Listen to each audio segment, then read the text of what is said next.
ইকরামা তো এই কাজ করে ফেললো। এখন নেতার ছেলে, মাতবরের ছেলেই কামটা করলো, কি হবে এখন? সে তো তিনও কামি আদায় করে হালাইছে। সকলে মিলে ধরলো, তুমি যে এই কাজটা করলে এখন উপায় হবে কি?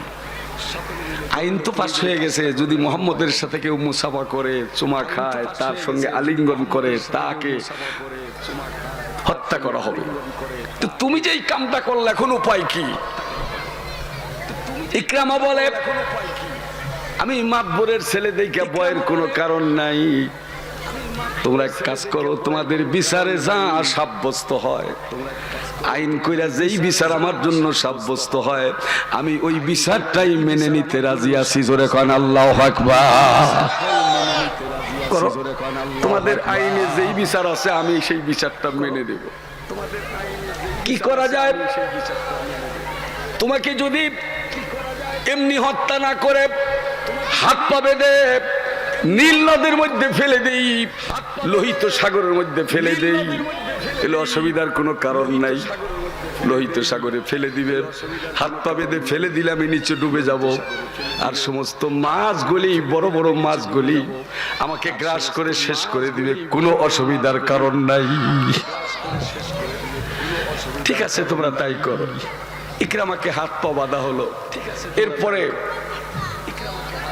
লোহিত সাগরের মধ্যে হাত পা বেঁধে ইকরামাকে নিক্ষেপ করা হলো। লোহিত সাগরের মধ্যে ইকরামাকে ছেড়ে দেওয়া হলো।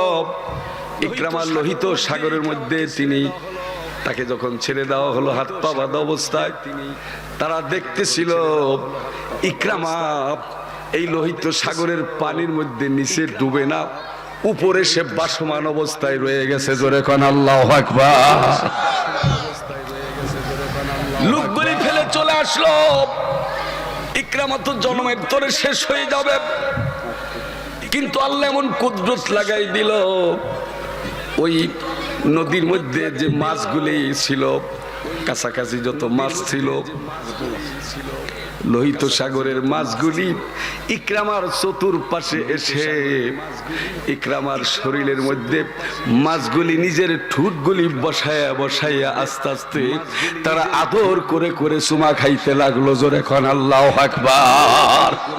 লিল্লাহে তাকবীর। পানির মধ্যে ডুবে নাই,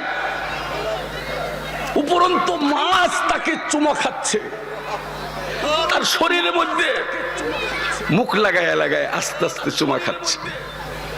আমাদের এই সিলসিলার আমার এক চাচাজি হুজুর, বাড়ি হলো তার জামালপুর শৈলাকান্দা। ওনার বাড়িতে একটা পুকুর আছে, আলামিন এতিমখানা, বিরাট একটা এতিমখানা। সেখানে প্রায় 350 থেকে 400 এতিম সেখানে প্রতিদিন খানা দানা করে। সুবহানাল্লাহ। অনেক এগুলির জন্য যে মাছের দরকার পড়ে, মাছ কেনার দরকার পড়ে না, চতুর্দিকে খাল করে মাছের আবাদ হয় সেখানে। তো একটা পুকুর ওনার বাড়ির সাথে আছে,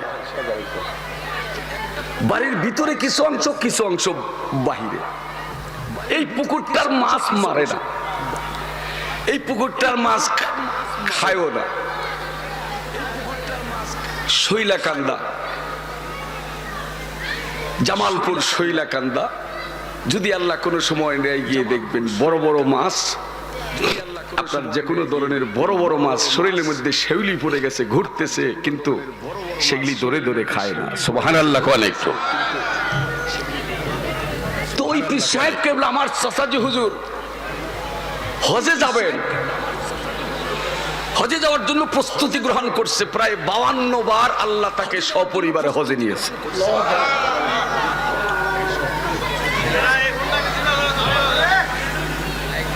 তো উনি হজে যাবেন, তার বড় ছেলে ফাজিল মাদ্রাসা আছে, সাথে তার প্রিন্সিপাল আবু খালেক সাহেব, তিনি মুড়ি ভাত ইত্যাদি মিয়া ওই মাছকে খাবার দিচ্ছে, কিন্তু মাছগুলি খানার মধ্যে মুখ দেয় না। তার বড় ছেলে গিয়া বলতেছে, আব্বা আদার তো দিলাম, একটা মাছেও খানার মধ্যে মুখ দেয় না, হুজুর বিদায় হয়ে আসবে, খানার মধ্যে মুখ দেয় না। বলো কি তুমি? মাছে খানা খায় না, উনি বাড়ির থেকে বের হয়ে আসলেন। আইসা ওই পুকুরের ঘাটলার মধ্যে বসা নিজের হাতটা এরকম পুকুরের মধ্যে রাখার পরে বড় বড় মাছগুলি আইসা আইসা তার ওই নগার হাতের মধ্যে এমনি করে, মানে নখটা মনে করেন একটু মুখে নেয়, মুখে নিয়ে সুমা খায়া আবার মাছগুলি চলে যায়। সুবহানাল্লাহ, জোরে কোন একটু। এইভাবে মনে হয় সব মাছ তার কাছ থেকে বিদায় দিল। এই পুকুরটা এখনো আছে, ওখানে মাছগুলি এখনো আছে। এরপরে আদার দেওয়া হলো, দেখা যায় মাছগুলি আদার খাচ্ছে।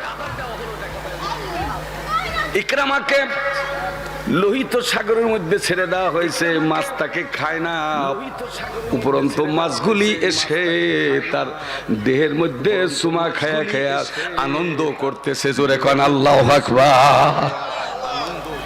এইভাবে আনন্দ করে করে মাছগুলি তার গায়ে চুমা খাচ্ছে।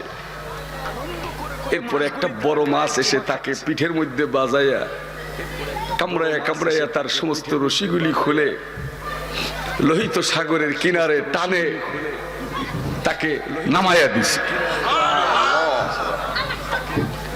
ইকরামা সুস্থ হইয়া বাড়িতে আসছে। আসার পর সকলেই দেখে যে ইকরামার কিচ্ছু হয় নাই।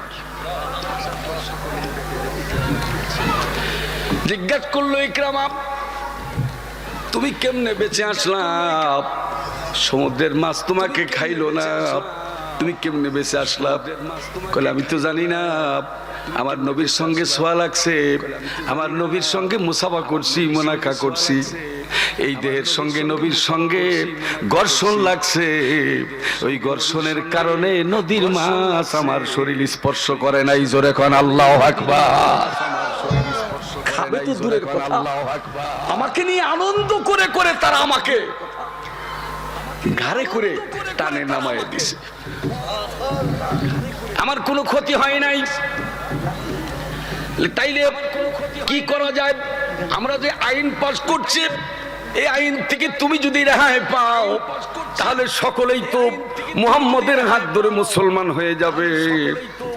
এলে আমি কি করব? তোমাদের আইনে যা হয় তাই করো। জোরে কোন একটু আল্লাহু আকবার, লিল্লাহি তাকবীর। তোমাদের আইনে যা হয় তাই করো। এলে তাইলে এক কাজ করি, তোমার হাত পা বাঁধা আমরা গহীন জঙ্গলের মধ্যে যেখানে হিংস্র প্রাণী বাস করে ওখানে তোমাকে ফেলে দেব, তাই করো। আমার অসুবিধার কোনো কারণ নাই।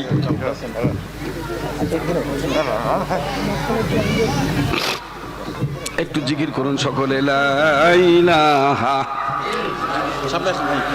লা ইলাহা, জোরে লা ইলাহা।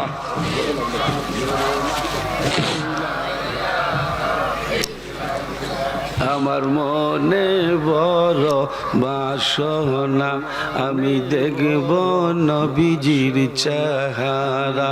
বলেন মনে বড়, আমি দেখব নবীজির। আমার দয়াল আল্লাহ দয়া করে আমার নূর নবীকে না দেখাইয়া মৌতের ডাক দিও না। লা ইলাহা, জোরে লা ইলাহা, কলবে লা ইলাহা, রুহে লা ইলাহা, কলবে লা ইলাহা, লা ইলাহা ইল্লাল্লাহু মুহাম্মাদুর রাসূলুল্লাহ। জোরে জোরে পড়ুন সাল্লাল্লাহু আলাইহি ওয়াসাল্লাম। বাবাজির আমার, ইকরামাকে বাধা হলো হাত পা বেঁধে। যেখানে হিংস্র প্রাণী বসবাস করে এরকম একটি গভীর জঙ্গলের মধ্যে নিয়ে তাকে ফেলে দেওয়া হলো। ইকরামাকে জঙ্গলে ফেলে তারা চলে আসলো। না জানি আমরা হিংস্র প্রাণীর শিকার হয়ে যাই। এরা যখন ফেলে চলে আসলো, বন থেকে বাঘ ভাল্লুক যে সমস্ত হিংস্র প্রাণী ছিল, সাপ বিচ্ছু ছিল, সবগুলি তেড়ে আসলো ওই ইকরামার দিকে। চতুর্দিক থেকে এসে ইকরামার কাছে এসে তার দেহের মধ্যে নিজেদের জিহ্বা বের করে করে চাপতে শুরু করলো। হাকিকতটা কি? সোবত ঠেস লাগছে কার সাথে? রহমতে আলম নবী নূরে মুজাসসাম বলেন, রহমতে আলম নবী নূরে। সাহাবীরা আতর বানায় ওই নবীজির গাম, রহমতে আলম নবী নূরে। চিনো জানো মানো কেমন আমার নবীজি, যাহার পাগল চন্দ্র সূর্য তারকারাজি। মারহাবা দেন, মারহাবা। চিনো জানো মানো কেমন আমার নবীজি, যাহার পাগল চন্দ্র সূর্য তারকারাজি। ও ভাই আরো শুনবানি সুন্দর কাহিনী, বলেন আরো শুনবানি সুন্দর কাহিনী। জান্নাতেরই রুমে রুমে লেখা নবীর নাম, জান্নাতেরই রুমে রুমে। রহমতে আলম নবী নূরে মুজাসসাম, রহমতে আলম। সাহাবীরা আতর বানায় ওই নবীজির গাম, সাহাবীরা আতর বানায়। আবার চিনো জানো মানো কেমন আমার নবীজি, যাহার পাগল চন্দ্র সূর্য তারকারাজি। বলেন চিনো জানো মানো কেমন আমার নবীজি, যাহার পাগল চন্দ্র সূর্য তারকারাজি। ও ভাই আরো শুনবানি সুন্দর কাহিনী, আরো শুনবানি সুন্দর কাহিনী। হারে জান্নাতেরই রুমে রুমে লেখা নবীর নাম, আরো সেরি খুঁটির মাঝে লেখা নবীর নাম। রহমতে আলম বলেন, রহমতে আলম নবী নূরে মুজাসসাম, রহমতে আলম নবী নূরে মুজাসসাম। সাহাবীরা আতর বানায় ওই নবীজির গাম, সাহাবীরা আতর বানায়। উস্তনে হান্না নাই একটি খেজুর গাছের নাম। মারহাবা দেন, মারহাবা। উস্তনে হান্না নাই একটি খেজুর গাছের নাম, যাকে ধরে খুতবা দিতেন রাসূলে আকরাম। বলেন উস্তনে হান্না নাই একটি খেজুর গাছের নাম, যাকে ধরে খুতবা দিতেন রাসূলে আকরাম। গাছটি নবীর বিরহে কাঁদিতে রহে, বলেন গাছটি নবীর বিরহে কাঁদিতে রহে। হতবাক হইলেন যত সাহাবায়ে কেরাম, হতবাক হইলেন যত সাহাব। আবার উস্তনে হান্না নাই একটি খেজুর গাছের নাম। মারহাবা দেন, মারহাবা। লিল্লাহি তাকবীর, নারে রিসালাত। উস্তনে হান্না নার নাম শুনছি। উস্তনে হান্না নাই একটি খেজুর গাছের নাম, যাকে ধরে খুতবা দিতেন রাসূলে আকরাম। গাছটি নবীর বিরহে কাঁদিতে রহে, বলেন গাছটি নবীর বিরহে কাঁদিতে রহে। হতবাক হইলেন যত সাহাবায়ে কেরাম, হতবাক হইলেন যত সাহাবায়ে কেরাম। রহমতে আলম নবী নূরে মুজাসসাম, রহমতে আলম নবী নূরে মুজাসসাম। সাহাবীরা আতর বানায় ওই নবীজির গাম, সাহাবীরা আতর বানায়। আশেকেরি নবীর কাছে এই আরাধনা, দেখব নবী নূরের ছবি কত কল্পনা। মারহাবা দেন মারহাবা। প্রত্যেক আশের বান্দা, আশেক বান্দার ভিতরে আমার নবীকে দেখার আকর্ষণ আছে না নাই? জোরে কোন আছে? এটাই কবি বলেছেন, আশেকেরি নবীর কাছে এই আরাধনা, দেখব নবী নূরের ছবি কত কল্পনা। আল্লাহু আকবার। আবার বলেন, আশেকেরি নবীর কাছে এই আরাধনা, দেখব নবী নূরের ছবি কত কল্পনা। আমার বিদায় বেলাতে নবী আসবেন দেখিতে, আমার বিদায় বেলাতে নবী আসবেন দেখিতে।